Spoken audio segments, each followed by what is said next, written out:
Champions ট্রফির আগে দুবাইয়ে একমাত্র প্রস্তুতি ম্যাচে পাকিস্তান শাইন্সের কাছে 7 উইকেটে হারল বাংলাদেশ। টস জিতে আগে ব্যাট করে প্রতিপক্ষকে 203 রানের টার্গেট দেয় নাজমুল শান্তর দল। মিরাজের 44 রান ছাড়া বাকিরা ছিল এক প্রকার ব্যর্থ। জবাবে 91 বল হাতে থাকতে ম্যাচ জিতে নেয় পাকিস্তান শাইন্স। মেহেদী নাইমের রিপোর্ট। চ্যাম্পিয়ন্স ট্রফির দামামা বাজছে। দুবাই আন্তর্জাতিক স্টেডিয়ামে প্রস্তুতি ম্যাচে টস জিতে পাকিস্তান শাইন্সের বিপক্ষে ব্যাটিংয়ে নামে টাইগাররা। শুরুতেই লাইনচ্যুত ওপেনিং এক্সপ্রেস। সবশেষ বিপিএলে দারুণ ব্যাটিং করা তানজিদ হাসান তামিম করলেন মোটে 6। তীরে নেমে সুবিধা করতে পারেননি নাজমুল হোসেন শান্ত। 12 রানে আউট হয়ে তামিমের পথেই হেঁটেছেন বাংলার কাপ্তান।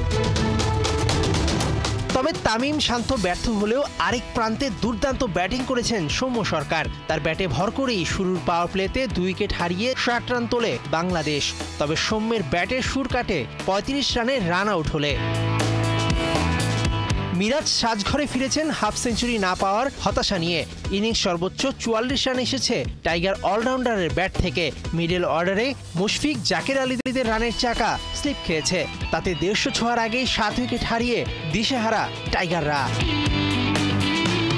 বাংলাদেশ শেষ পর্যন্ত 202 রান করতে পারে তানজিম সাকিবের 27 বলে 30 রান আর নাসুমের 15 রানে ভর করে। 70 বল হাতে থাকতেই অল আউট বাংলা। পাকিস্তান শাইন্সের হয়ে 43 রানে 4 উইকেট নিয়েছেন ওসামা। 203 রানের টার্গেটে ব্যাট করতে নেমে মিরাজ, নাহিদ রানা, তানজিম সাকিবরা উইকেট পেয়েছেন ঠিকই, তবে হার এড়াতে পারেনি। 2025 চ্যাম্পিয়ন্স ট্রফির শুরুর প্রস্তুতিটা ভালো হলো না। 20 ফেব্রুয়ারি দুবাইতে প্রথম ম্যাচে মাঠে নামবে টাইগাররা। মেহেদী নাইম, 71।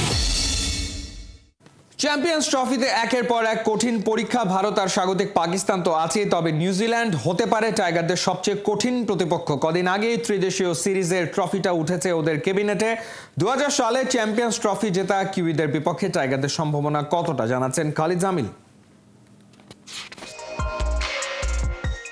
চ্যাম্পিয়ন্স ট্রফির পয়লা ম্যাচের আগেই হয়ে গেছে সেটা ড্রেস রিহার্সাল। পাকিস্তান নিউজিল্যান্ড লড়াইয়ের দেখা মিলেছে ত্রিদেশীয় সিরিজের ফাইনালে। সুপার সাউন্ড টিম কিউইরা ঘরে তুলেছে ট্রফি। করাচিতে যখন ওরা সেলিব্রেশনে মেতেছে তখন টাইগার ফ্যানদের কপালে গভীর হয়েছে দুশ্চিন্তার ভাঁজ। কারণ এই দলটার বিপক্ষেই চ্যাম্পিয়ন্স ট্রফিতে নিজেদের দ্বিতীয় ম্যাচে রাওয়ালপিন্ডির মাঠে নামবে টাইগাররা। নিউজিল্যান্ডের বিপক্ষে ম্যাচের আগে অস্বস্তির বিষয় আছে আরও। কাগজে কলমে এটা টাইগারদের দ্বিতীয় লড়াই, কিন্তু পরিস্থিতি বিবেচনায় প্রথমই বলা যায়। কারণ ভারতের গোয়ার্তুমির কারণে নাজমুল শান্তদের প্রথম ম্যাচটা তাদের বিপক্ষে বাংলাদেশকে খেলতে হবে দুবাইয়ের মাঠে। তারপর ওরা উড়ে আসবে রাওয়ালপিন্ডি, সেখানেই বাকি 2 ম্যাচ। তার মানে হোস্ট পাকিস্তানের কন্ডিশনকে প্রথম ডিল করতে হবে এই ব্ল্যাক ক্যাপদের বিপক্ষেই। তবে কেন উইলিয়ামসনদেরও অস্বস্তির কারণ আছে যথেষ্ট। চ্যাম্পিয়ন্স ট্রফিতে এর আগে 2 বার লড়েছে বাংলাদেশ নিউজিল্যান্ড। সবশেষ আসরে জিতেছিল টাইগাররাই। 5 উইকেটের সেই জয়ের সুবাদে প্রথমবারের মতো কোনো আইসিসি ইভেন্টে টাইগাররা পৌঁছে গিয়েছিল সেমিফাইনালেও। কিউইদের বিপক্ষে চ্যাম্পিয়ন্স ট্রফিতে এর আগের লড়াই 2002 সালে। সেবার অবশ্য টাইগাররা হেরেছিল 167 রানের বিশাল ব্যবধানে। তবে আইসিসি ওয়ানডে ইভেন্টে নিউজিল্যান্ডের বিপক্ষে টাইগারদের জয় ওই একটাই। ওয়ার্ল্ড কাপের সাথে চ্যাম্পিয়ন্স ট্রফি মিলিয়ে মোট 8 ম্যাচের বাকি 7টাতেই হেরেছে বাংলাদেশ। কিন্তু টাইগারদের বিপক্ষে নামার আগে কেন উইলিয়ামসনদের দুশ্চিন্তার আরেক নাম উপমহাদেশের কন্ডিশন। বাংলাদেশের মাটিতে এর আগে বার কয়েক ভরাডুবি হয়েছে তাদের। টাইগারদের হোম কন্ডিশনে 16 ম্যাচের 8টাতেই হেরেছে তারা। এর মধ্যে আবার 2 বার হয়েছে বাংলা ওয়াশ। 2010-এ টাইগাররা নিউজিল্যান্ডের বিপক্ষে ঘরের মাঠে তৃতীয়বার ওয়ানডে সিরিজ খেলতে নেমেই করেছিল ধবল ধোলাই। তার 3 বছর পরে এসে ফের ওই একই লজ্জায় পড়েছিল ব্র্যান্ডন ম্যাককালামরা।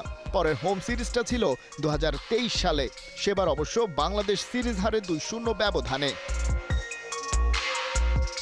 তবে এত সব হিসেব নিকেশ মিলিয়ে এটা মানতেই হবে চ্যাম্পিয়ন্স ট্রফির এবারের আসরের অন্যতম ফেভারিট দল নিউজিল্যান্ড। আর বাংলাদেশের বিপক্ষে ম্যাচটায় তারাই আছে ফ্রন্ট ফুটে। 2000 সালে শিরোপা জিতেছিল, বাকি সব আসরেই বাড়ি ফিরেছে খালি হাতে। পাকিস্তান আর সাউথ আফ্রিকার বিপক্ষে ট্রাই নেশন সিরিজ জয়ের পর ওরা তাই আত্মবিশ্বাসী বেশ। সেই সাথে টাইগাররা কনফিডেন্স কুড়াতে পারে আগের আসরের অভিজ্ঞতা থেকে। সামর্থ্য আছে এবারও, সেটা কাজে লাগাতে হবে কেবল।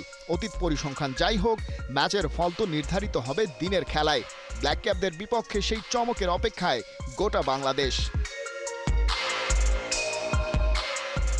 খালিদ জামিল, ৭১। হঠাৎ বিসিবিতে সাবেক কাপ্তানদের ডাক। এক টেবিলে বোর্ড প্রেসিডেন্টের সঙ্গে নান্নু বাশার, আকরাম সহ ৯ সাবেক কাপ্তান দেশের ক্রিকেটের স্বার্থে আলোচনা করে সব ভুল ভ্রান্তি সংশোধন করে সামনে এগিয়ে নিতে বোর্ড সভাপতির দারুণ উদ্যোগ।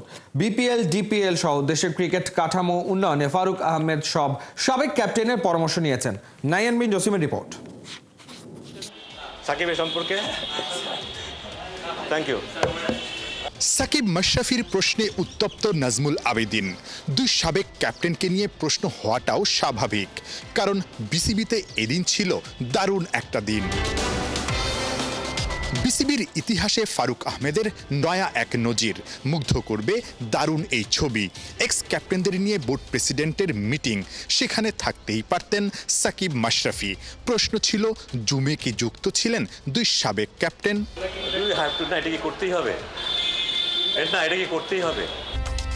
ফারুক আহমেদ নিজেও সাবেক কাপ্তান, তবে বোর্ড প্রেসিডেন্ট হিসেবেই এবার দাওয়াত দিয়েছেন বাকিদের। সব মিলে বিসিবিতে রোববার ছিল অনেকটা ক্যাপ্টেন্স রিইউনিয়ন, কিন্তু কারণটা আসলে কি? এক্সচেঞ্জ অফ ভিউজ কিছুটা আমরা আলাপ করেছি। আমাদের যে বিপিএলটা হয়ে গেল সেটা নিয়ে আলাপ করেছি। সামনের বছরে আমাদের খেলাটাকে আমরা কীভাবে সাজাতে পারি বা তাদের মতামতগুলো কি।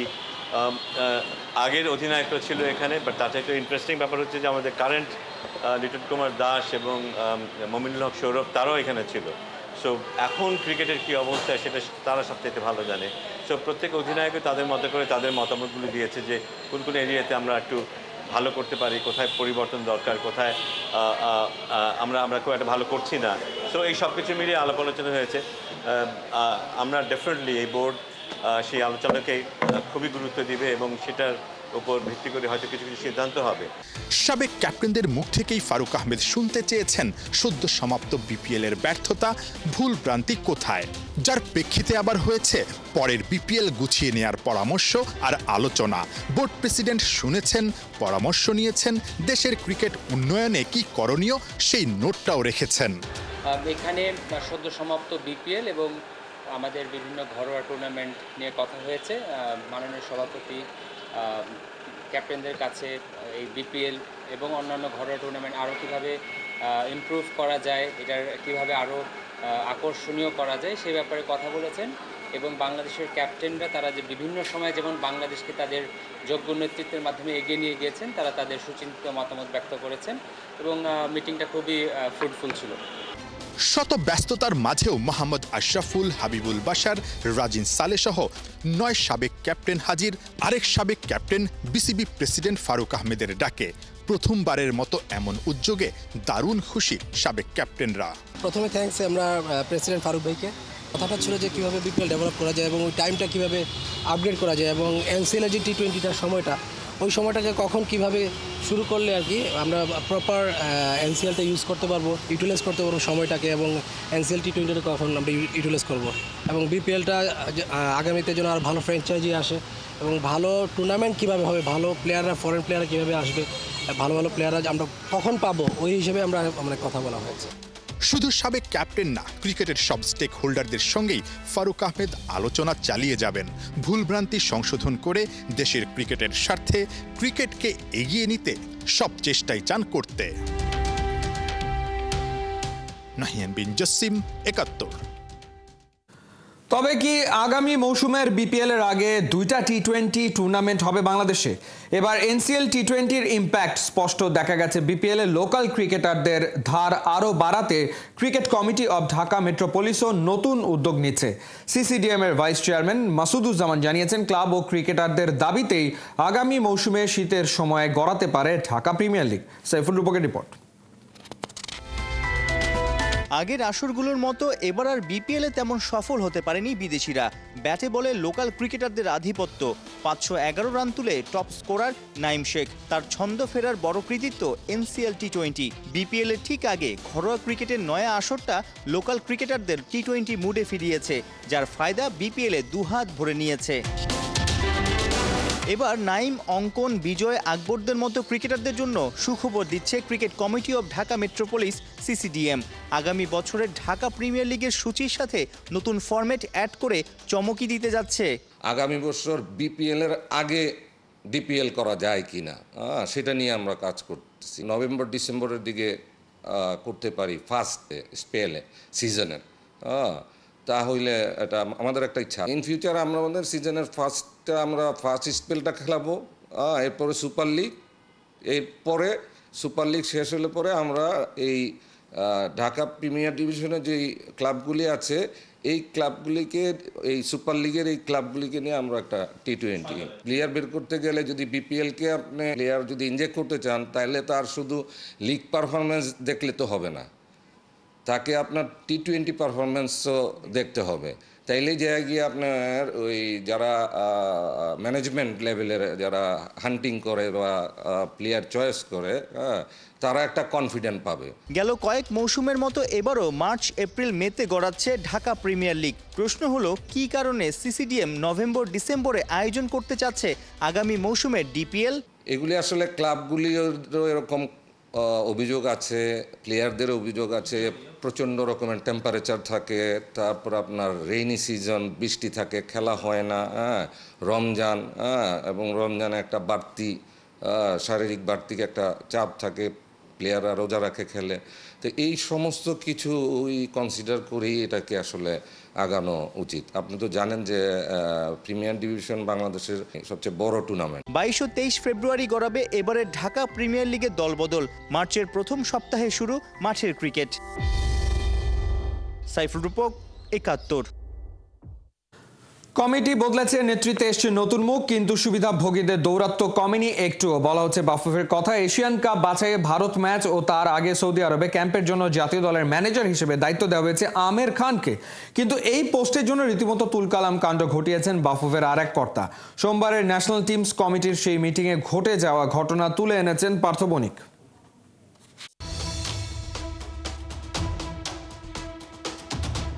এশিয়ান কাপ বাছাইয়ে ভারতের বিপক্ষে হাই ভোল্টেজ ম্যাচ, লাল সবুজের জার্সিতে হামজা চৌধুরীর অভিষেক, সৌদি আরবে প্রস্তুতি ক্যাম্প।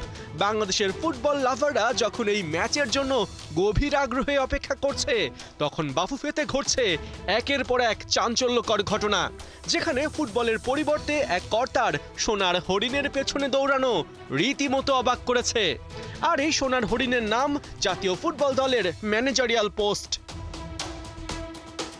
মূলত সৌদি আরব সফরে ভিসার জন্য সোমবার ছিল টিম অফিসিয়ালদের নাম জমা দেবার লাস্ট ডেট। তাই ন্যাশনাল টিম কমিটির সভায় ম্যানেজার হিসেবে ফাইনাল করা হয় আমের খানের নাম।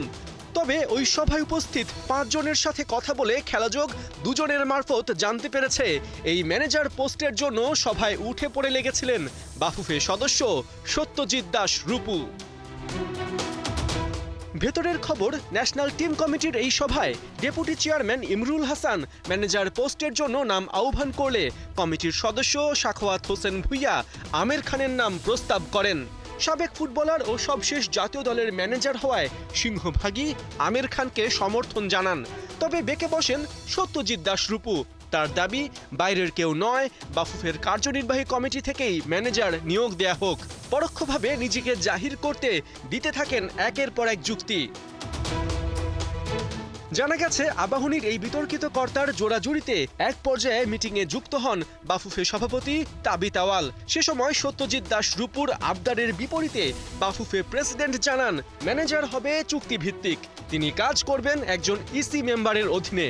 অন্যদিকে ইসি মেম্বাররা হয় টিম লিডার কিংবা অবজারভার হয়ে বস রোল প্লে করবেন। সেখানে একজন ইসি মেম্বার হয়ে সত্যজিৎ দাস রূপুর ম্যানেজার হওয়া মানায় না। এ সময় সত্যজিৎ দাস রূপু যুক্তি দেখান একজন ম্যানেজারের কাছে থাকে মাত্র $500। অ্যামাউন্ট ছোট হওয়ায় আর্থিক বিষয় নিয়ে অনিয়মের সুযোগ নেই। অবশ্য বাফুফে সভাপতি দ্রুতই এই যুক্তি খারিজ করে দেন। বলেন সফর শেষে ম্যানেজারকে শুধু ওই $500 নয়, আরো অনেক হিসাব নিকাশি কমিটির কাছে জমা দিতে হয়। সেখানে একজন ইসি মেম্বারই যদি ম্যানেজার হন তবে সেটা বেমানান হয়। পাশাপাশি কমিটির জন্য তাকে জবাবদিহির আওতায় আনা হয়ে ওঠে বিব্রতকর। জানা গেছে সত্যজিৎ দাস রূপুর এমন অযৌক্তিক আবদারে এক পর্যায়ে কিছুটা বিরক্ত হয়েই তাকে প্রাইভেটলি এসব কথা বলার পরামর্শ দেন তাবিথ আউয়াল। মূলত ইসি কমিটির বাইরে থেকে ম্যানেজার নিয়োগ দেবার মাধ্যমে নতুন যুগে প্রবেশ করল বাংলাদেশ ফুটবল ফেডারেশন, যেখানে সালাউদ্দিনের আমলে ম্যানেজার পোস্ট ছিল ভোট নিশ্চিতের হাতিয়ার, একটা উপঢৌকন। সেখানে তাবিথ আউয়াল ও ইমরুল হাসানরা এই রীতি থেকে বেরিয়ে এই পোস্টকে করলেন পেশাদার। অন্যদিকে অনিয়মের দোসরদের দিয়ে রাখলেন কড়া আর সাফ বার্তা। পার্থ বণিক, ৭১। ঐতিহ্যের পাইস্কা ফুটবল টুর্নামেন্টে চলছে জমজমাট ফুটবলের লড়াই। ৫টা উপজেলার ১৬টি দল নিয়ে নকআউট পর্বের খেলায় দারুণ শুরু কামাল একাডেমির। প্রতিপক্ষ বন্ধু একাদশকে হারিয়েছে ২-১ গোলে। টাঙ্গাইল ধনবাড়ি উপজেলায় যেন উৎসবের আবেশ, সবার আগ্রহ এই ফুটবল টুর্নামেন্টকে ঘিরে। খেলা শুরুর আগে থেকেই পাইস্কা উচ্চ বিদ্যালয় মাঠে হাজির হতে শুরু করে সমর্থকরা। উদ্বোধনী অনুষ্ঠানে প্রধান অতিথি ছিলেন ৭১ টিভি সম্প্রচার বিভাগের প্রধান আব্দুর রউফ সংগ্রাম। তরুণ প্রজন্মকে খেলাধুলার প্রতি আগ্রহী করে তোলার কথা বলেন তিনি। মাঠের ফুটবলে ছিল হাঁটাহাঁটির লড়াই। নকআউট পর্বে do or die match. Football উন্মাদনা ছড়িয়ে পড়ে বিভিন্ন বয়সের দর্শকদের মাঝে। কামাল একাডেমি ৮৫-র তুরুপের তাস হয়ে ওঠা আরিফের জোড়া গোল। বন্ধু একাদশ নলিনকে ২-১ গোলে হারিয়ে পরের পর্বে খেলার যোগ্যতা অর্জন করে কামাল একাডেমি ৮৫।